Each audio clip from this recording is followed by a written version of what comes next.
estamos aqui mais uma vez em Porções do Evangelho. Esse Porções ele é um pouco diferente. Hoje é dia 4 de setembro de 2020. Ontem, dia 3 de setembro de 2020, nós estivemos estudando o último capítulo do primeiro livro de Samuel e o primeiro capítulo do segundo livro de Samuel. E observamos ali um tema recorrente, tanto no capítulo 31 do primeiro Samuel, como no capítulo 1 do segundo Samuel. A ideia da necessidade da reverência.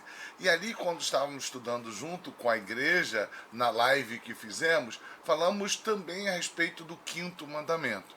Então, eu me lembrei que eu tinha gravado em maio de 2019, Porções do Evangelho que falava exatamente sobre este tema, sobre honrar pai e mãe, o quinto mandamento. Então, hoje o Porções do Evangelho ele é diferente. Eu estou editando Porções antigo e estou reeditando ele para expor a você.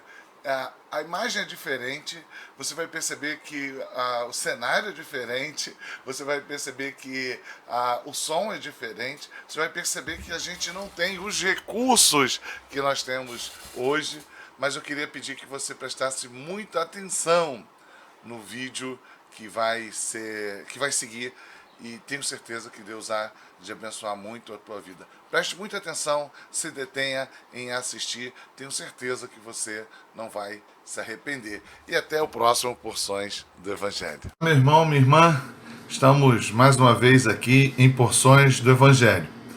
Há alguns dias atrás nós publicamos 4 vídeos falando acerca dos 4 primeiros mandamentos. E hoje nós vamos falar sobre o quinto mandamento. O quinto mandamento pode ser encontrado em Êxodo, capítulo 20, no versículo 12. E diz assim um texto com a precisão da leitura que eu vou fazer. Honra teu pai e tua mãe, para que se prolongue os teus dias na terra que o Senhor, teu Deus, te dá. Então, este é o quinto mandamento, honra teu pai e tua mãe. E a gente vai pensar um pouco acerca disso, queremos falar um pouco a respeito dos aspectos que compõem este versículo, este mandamento quinto, que tantas vezes tem sido desprezado no meio da igreja, e obviamente se é desprezado no meio da igreja de Cristo Jesus, imagina em nossa sociedade. Primeira coisa que eu quero observar junto com você, meu irmão, minha irmã, é que quando a gente olha para os 4 primeiros mandamentos, amar a Deus, ter Deus como o seu único Senhor, tudo isso está composto no primeiro mandamento. Depois, quando se fala acerca de não construir imagens, não construir nada que possa representar de forma física, material, o Deus Supremo, o Deus do céu, e já falamos disso anteriormente, porque essa manifestação visível caberia exclusivamente à pessoa de Cristo. Quando falamos acerca da necessidade de não usar o nome de Deus em vão, outro mandamento, o terceiro mandamento, e quando falamos acerca de guardar, a necessidade de guardar o sábado, o quarto mandamento, vemos todos esses mandamentos, os 4 primeiros, propondo um olhar, uma percepção de uma relação direta com Deus.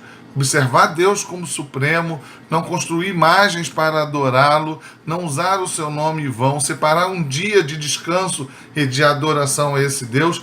Todos os mandamentos, todas as ordenanças que apontam para a relação direta do homem com Deus. Então, os 4 mandamentos têm essa particularidade. A partir do quinto mandamento, nós vamos ver como isso se espraia, se prolonga para as relações humanas. Mas eu quero que você observe que o primeiro mandamento que vai ser apresentado, que é o quinto, ele começa exatamente apontando para a relação familiar. Filho, olha, honra teu pai e tua mãe. Poderia apresentar um outro mandamento, mas não por um acaso começa apontando para a família, para as relações familiares. Dentro do próprio Antigo Testamento, a gente vai ver a ratificação dessa informação. Em Efésios 5, Paulo vai falar disso, da relação do pai com o filho, do filho com o pai, como também ele vai falar da relação do marido e da mulher, do Senhor com o seu servo. Mas, especificamente, quando a gente se depara e gasta um tempo para observar o decálogo, ou seja, a reunião dos 10 mandamentos de Deus, vemos que o quinto mandamento e o primeiro das ordenanças que indicam a relação humana, ela está pautada, baseada na família, na relação de filhos com pais. Eu quero dar uma paradinha aqui e pensar e analisar com você. Isso não é por um acaso. Isso tem a ver com a própria comunicação de Deus continuamente desde o Éden, que ratifica a importância da família. Aí é da casa que se constitui toda a cultura, todo o conhecimento acerca de Deus, todo o padrão moral que é comunicado por Deus ao homem, ele é propagado, ele é difundido por meio da casa, ou não. Ou também se estabelece cultura que acaba fugindo dos parâmetros estabelecidos, propostos, comunicados pelo próprio Deus. A gente muitas vezes deixa de considerar isso, que a família é, na verdade, o epicentro de toda a sociedade. Quando deparamos com uma sociedade violenta, como deparamos com uma sociedade imoral, quando deparamos com uma sociedade corrupta, como deparamos com uma sociedade desonesta, podemos compreender que isso, de uma forma muito direta, está associado à casa, à relação familiar, à relação de pais e filhos. Então não é por um acaso que Deus vai apresentar isto como elemento fundamental, primário, daquilo que ele quer comunicar a partir do decálogo, a partir dos 10 mandamentos. Então, quinto mandamento, o primeiro mandamento, que vai comunicar a relação humana, ele vai dizer a pais e filhos, vai comunicar aos filhos para que atentem. Honra o teu pai, honra a tua mãe. Honra teu pai e tua mãe para que se prolongue os teus dias na terra que o Senhor, teu Deus, te dá. Então esse é o primeiro aspecto que eu quero observar junto com vocês. É que essa comunicação, ela apresenta uma valorização da família. Ela apresenta uma valorização da família como aquela que é propagadora da verdade, da vontade de Deus. Não só propagadora da verdade e da vontade de Deus, mas propagadora do conhecimento acerca desse Deus. É exatamente o afastamento do homem a partir da casa, da presença desse Deus, é que a família vai se corrompendo, as famílias vão se corrompendo e, posteriormente, a sociedade. Quando a gente olha, por exemplo, para o final do capítulo 4 de Gênesis, vemos que a partir de 7, novamente se voltou a adorar a Deus. Mas quando a gente segue para o capítulo 5 e chega então no capítulo 6, vemos que, posteriormente, toda a sociedade, toda aquela comunidade, todos aqueles povos estavam corrompidos. E a gente vai olhar e perceber que somente a casa de Noé foi preservada. Somente a casa de Noé conhecia e se relacionava com esse Deus. Daí a gente observa a importância da família como propagadora da verdade ou das verdades desse Deus, mas também é propagadora do conhecimento, da relação desse Deus. A gente pode observar também Moisés. Moisés, quando está diante da sarça ardente, já com 80 anos, Deus se revela a ele, não apresentando a princípio o seu nome, os seus atributos. Ele diz assim: eu sou o Deus de Abraão, Isaque e Jacó. Ou seja, o Deus da casa de Abraão, o Deus da casa de Isaque, o Deus da casa de Jacó. Desculpe-me o sinal aqui, o som, deixa eu desligar aqui esse volume do meu computador que acabou interferindo e fazendo um barulho indevido. Bom, e o que a gente pode perceber também é que Moisés, apesar de ter sido criado no palácio egípcio, ele não tem nenhuma dificuldade de identificar quem era esse Deus que falava com ele em meio à sarça que ardia.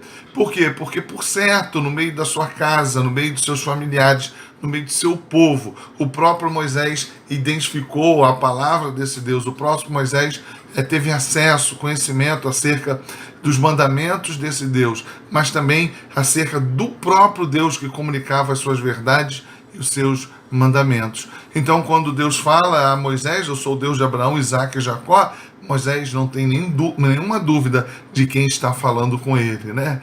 Ele, de fato, identifica quem é esse Deus. Ele não pergunta, mas quem é você? Ele reconhece, ele sabe.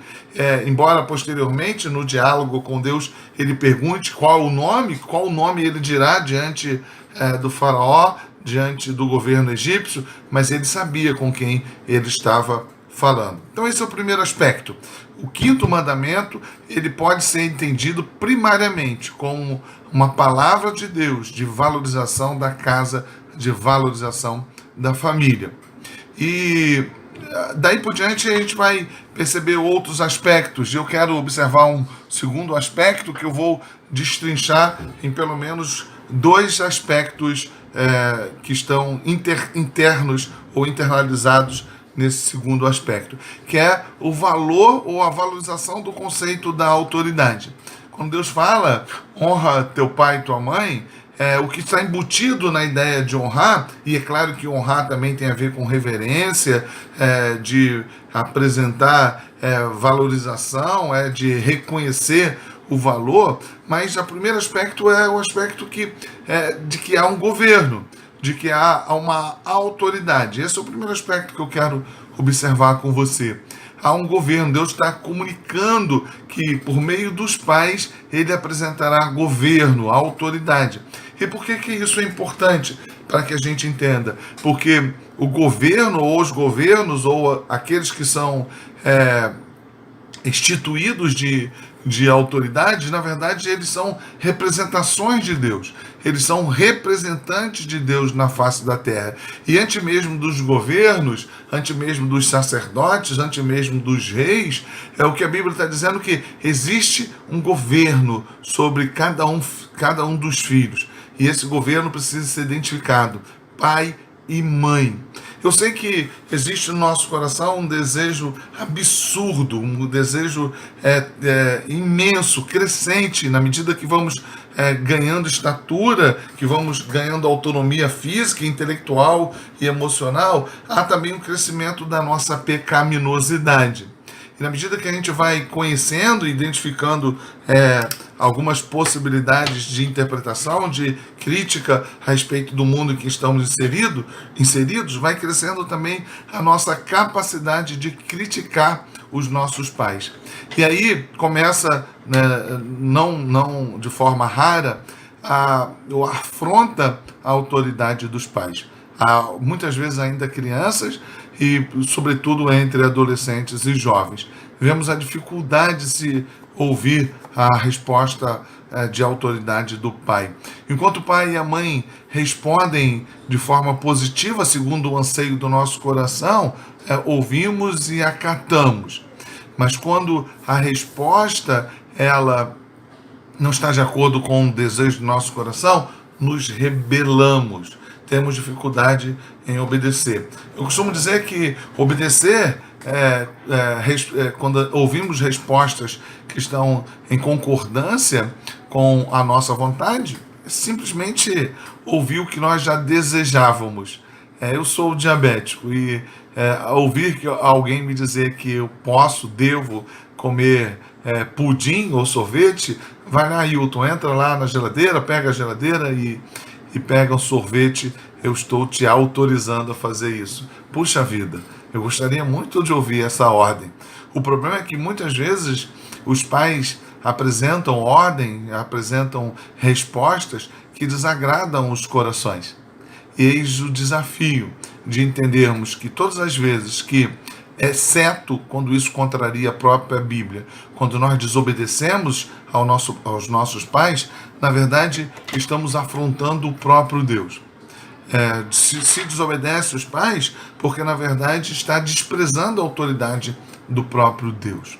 E aqui não está em jogo, em xeque, se o pai merece ou não merece. Se o pai ele é alguém que é um excelente exemplo ou se ele não é um excelente exemplo. Se aquilo que ele está apresentando é verdadeiro, é bom, se aquilo que ele está dizendo está em consonância com a Bíblia, e essa é a única possibilidade de a gente não considerar, mesmo que o nosso coração deseje muito, precisamos obedecer. O jovem, o adolescente, a criança precisa compreender que há uma necessidade de obedecer pai e mãe. E isso aponta para aquilo que a Bíblia nos ensina, que devemos nos ofertar, nos sacrificar. Filipenses 2 diz que nós devemos ter o mesmo sentimento que houve em Cristo Jesus, de considerar o outro superior a nós mesmos. E é isso que os filhos devem fazer, submeter as suas vontades, submeter os seus anseios, os seus desejos à autoridade do pai e da mãe. Eu quero dizer para você, agora abrindo um espaço para falar especificamente com você, filho que ainda vive sob a tutela do seu pai, da sua mãe, sob a autoridade dele. Se você desobedece, você está confrontando o próprio Deus. Se você desobedece teu pai e tua mãe, você está desagradando o próprio Deus. E isso é atribuir à sua própria vida o contrário de bênção. E o contrário de bênção é maldição. A desobediência sempre nos afasta da presença de Deus. A desobediência, ela tem a ver com um anticulto. Quando você deixa de obedecer o seu pai e a sua mãe, mesmo que você deseje muito aquilo que você está propondo, aquilo que você está comunicando, aquilo que você está trazendo como pleito, mesmo que você deseje muito, quando você desobedece teu pai e tua mãe, você está pecando.